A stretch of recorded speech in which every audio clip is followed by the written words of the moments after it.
Kira sat at her desk, her fingers moving swiftly over the keyboard as she finalized another report. 25 years in this office, 25 years of dedication, overtime, and unwavering loyalty. She had seen employees come and go, but she remained the steady foundation of the company. She had mentored countless juniors, handled the toughest clients, and solved problems no one else could. And yet, none of that mattered when she was called into the conference room that morning. Emma, her boss, sat across from her, arms crossed, her sharp gaze cold and indifferent. "Kira, after 25 years, we have to fire you," she announced, her voice laced with arrogance. There was no preamble, no gratitude, just a blunt dismissal. "Vacate the workplace before Friday." The words should have stung, should have left her reeling. But Kira merely blinked, her face void of emotion. A pause hung in the air, stretching awkwardly. Emma expected a reaction, shock, disbelief, perhaps even tears. The HR manager shifted in his seat, waiting for Kira to plead, to beg for reconsideration. But Kira did neither. She looked Emma in the eye, her voice steady. "Okay." A flicker of confusion crossed Emma's face. The response was too simple, too calm. "That's it?" Emma scoffed, her brow raising. She had expected resistance, maybe even rage, but this unsettled her. Kira rose from her chair, collected her pen, and slid her notepad into her bag. She didn't look defeated. If anything, she looked indifferent. It was as if she had already known this day would come. Her silence was deafening. The room, once charged with authority, now felt oddly powerless. Emma shifted uncomfortably, clearing her throat. "Well, then. HR will process your paperwork. Make sure everything is wrapped up before you leave." Kira nodded once and turned, exiting the room without another word. As she walked back to her desk, she could feel the eyes of her coworkers on her. Some glanced at her with pity, others with curiosity. But no one spoke. They were waiting for her to break. But Kira wasn't broken. If anything, she felt lighter. Because she knew something they didn't, this company had relied on her more than they realized. And soon enough, they would feel the weight of her absence in ways they never expected. Kira sat at her desk, staring at the cardboard box she had just placed on the table. The same desk she had spent over 2 decades at, the same chair she had sat in through countless late nights, trying to meet deadlines others had abandoned. With a deep breath, she started packing, her neatly stacked files, the framed picture of her parents who had once been so proud of her career, the small potted plant she had nurtured for years. Each item she placed into the box carried a memory, a piece of her dedication that had been so easily discarded. As she picked up an old employee appreciation plaque, she scoffed at the irony. "For outstanding dedication and service," it read. Yet today, her service had meant nothing.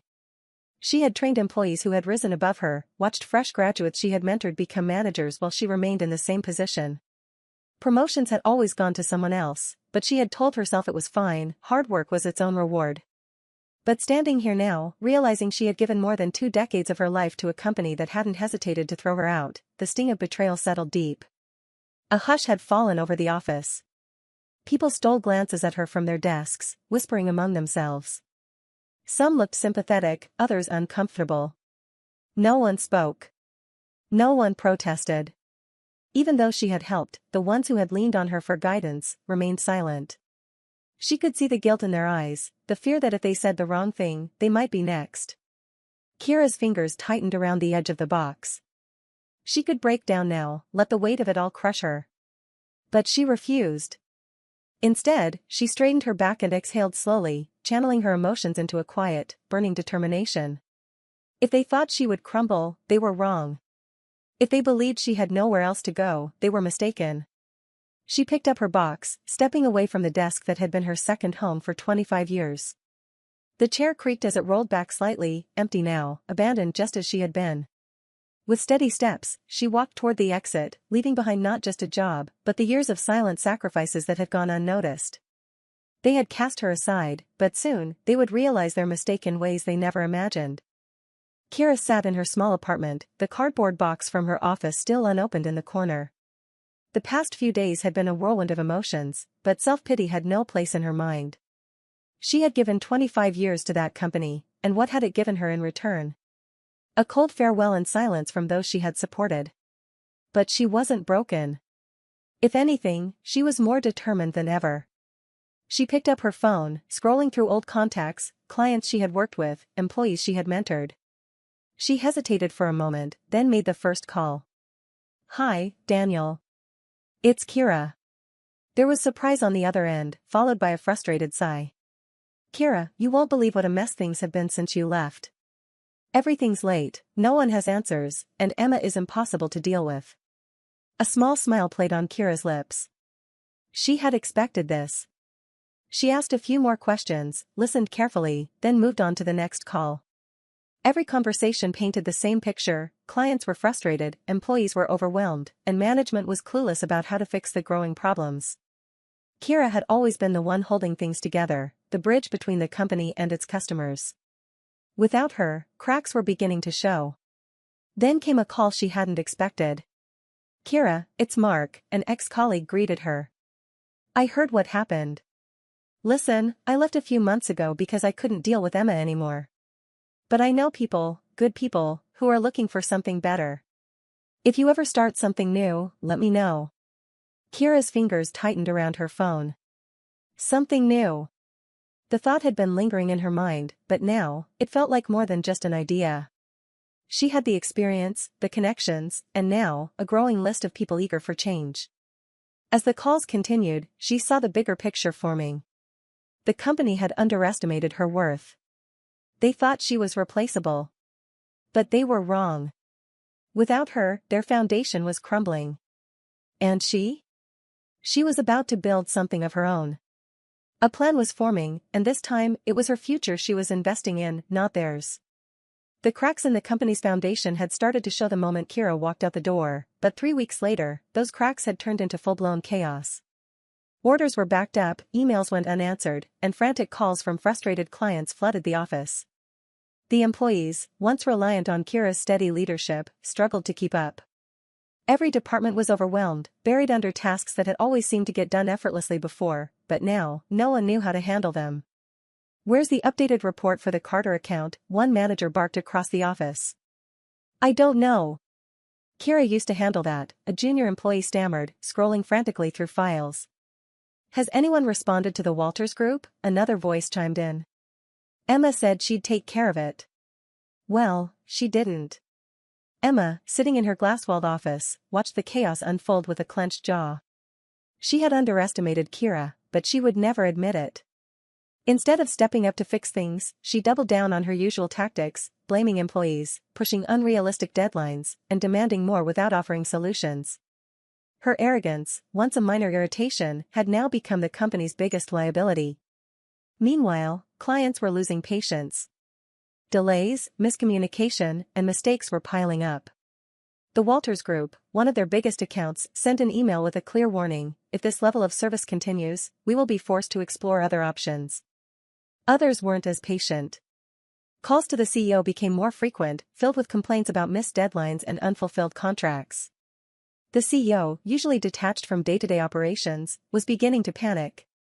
At a tense board meeting, he finally voiced the realization everyone had been avoiding. "We lost Kira, and now the company is falling apart." She was the one holding everything together. Emma's expression tightened, her pride refusing to let her acknowledge the truth. "We'll manage," she said stubbornly. But they weren't managing. Clients were walking away. Employees were exhausted. And in the silence that followed, the weight of Kira's absence became undeniable. What they didn't know was that Kira wasn't just sitting idly by, she was already laying the groundwork for something new. And soon, they would see just how much they had lost. 2 months after being cast aside, Kira was no longer an ex-employee, she was a business owner. Her new company had launched quietly but grew rapidly, fueled by the same clients who had once relied on her at her old job. They had seen firsthand how efficient she was, how she handled problems before they even arose. Now, they were more than happy to move their accounts to someone who truly understood their needs. Former colleagues, frustrated by the toxic environment under Emma's rule, had eagerly joined her. These were talented professionals who had been undervalued for years, and now, under Kira's leadership, they thrived. Their small but dedicated team worked with precision, delivering results faster and better than the crumbling company they had left behind. Word spread quickly. Companies looking for reliable service knew exactly where to turn. Kira's name, once just a whisper in corporate hallways, was now a respected brand. She hadn't just moved on, she had built something better. Meanwhile, at her old workplace, things were spiraling out of control. The loss of clients hit hard, bleeding the company of its biggest revenue streams. The remaining employees were drowning under impossible workloads, and the tension in the office was unbearable. Every day, another resignation letter landed on Emma's desk. Emma, who had once dismissed Kira without a second thought, now sat in crisis meetings, scrambling for solutions. "We need to win back our clients," she snapped at her team. "Offer them discounts, incentives, whatever it takes." But the clients weren't interested. "We're happy with Kira's services," one major account responded bluntly. "She understands our needs better than you ever did." Emma clenched her jaw, her nails digging into the table. She had expected Kira to disappear into irrelevance, not rise as a competitor. But now, she was forced to face the bitter truth: she had fired the one person keeping the company afloat. And now, that person was the reason it was sinking. Kira, on the other hand, was too busy expanding her business to even spare a glance at her former employer. She didn't need revenge, her success was proof enough that she had one. But soon, Emma would give her a reason to look back, one final, desperate attempt to fix the mess she had created. 3 months after Kira's unceremonious firing, the company that once dismissed her was barely holding itself together. Desks were empty as employees continued to resign, major contracts had been lost, and the financial strain was undeniable. Clients had spoken with their wallets, taking their business to Kira's growing firm, which now flourished under her leadership. Emma, once confident in her authority, now sat in a nearly deserted office, staring at spreadsheets that painted a grim picture. Revenue had plummeted, and every strategy she tried had failed.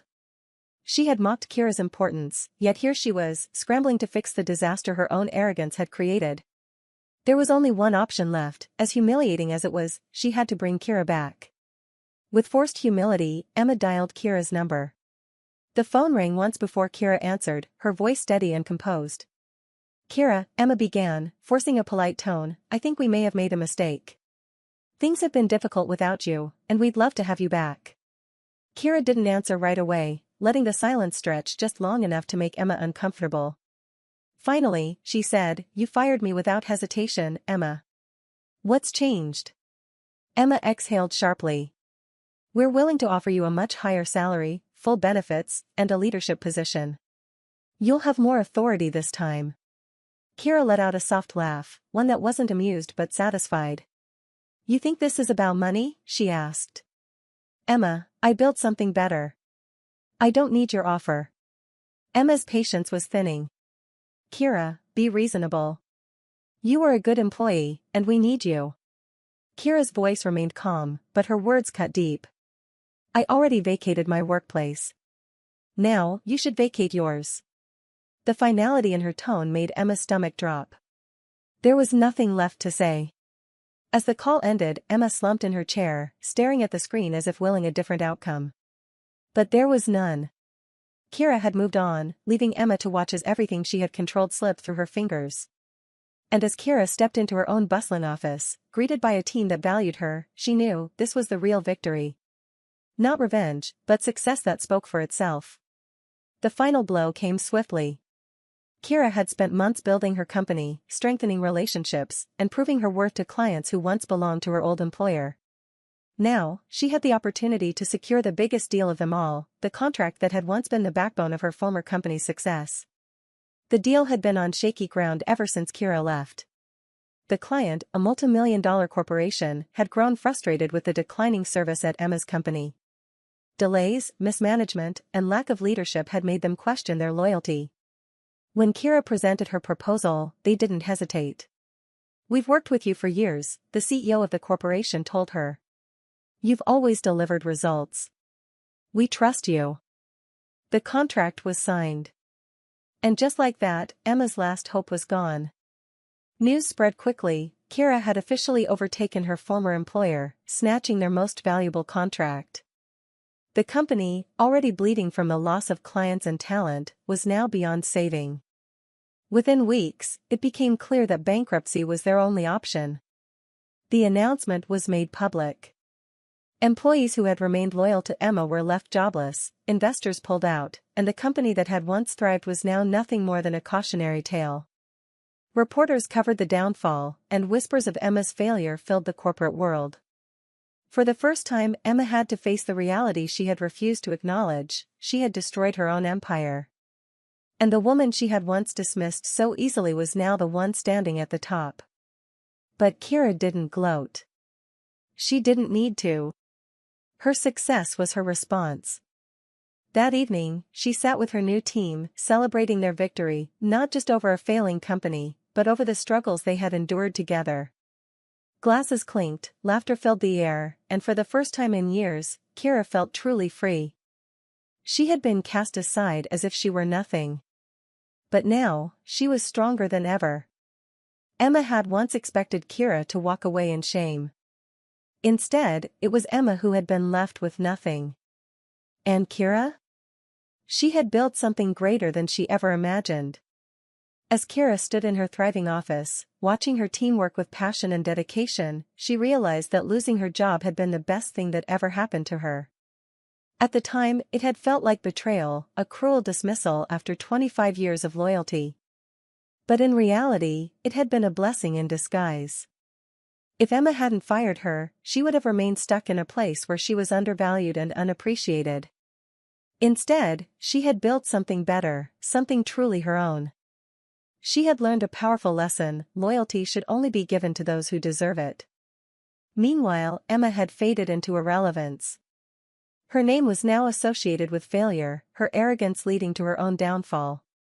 Kira, on the other hand, had risen from the ashes, proving that resilience and self-worth were the greatest weapons of all. As she stepped into her office, greeted by a team that respected her, she smiled. She had won, not through revenge, but through success. And that was the best victory of all.